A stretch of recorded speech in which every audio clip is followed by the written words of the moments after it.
இந்த மரத்தோட ரேட்டு எவ்வளோ தெரியுமா? சந்தன மரம், அதுக்கப்புறம் நம்ம செம்பராக்கட்டைன்னு சொல்லுவாங்களே அதுக்கு ஈக்குவலான மரம். 2 வருஷம்தான் அது வச்சு எப்படி வளர்ந்துருக்கு வரும். இதெல்லாம் வெளிநாட்டு மரங்கள்லாம் செம்ம ரேட்டு கட்டலாம்.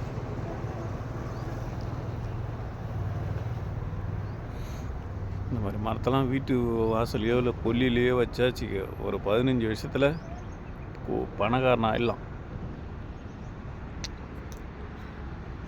இன்னும் 15 வருஷம் ஆகும் இது வளர்கிறதுக்கு. ஆனால் தண்ணிலாம் நல்லா பாஞ்சிக்கிட்டே இருந்ததுன்னா மரம் சலசலன்னு வளர்ந்துடும். எப்படி வளர்ந்துருக்கு? 2 வருஷம் தான் வச்சாங்க வச்சு மரம் அவ்வளோ இதாக வளர்ந்துருக்கு. தண்ணி பாயணும், தண்ணி பாய சரசரன்னு வளர்ந்துடும். ஒரு மரமே இல்லை 1 லட்ச ரூபாய்க்கு போகும்.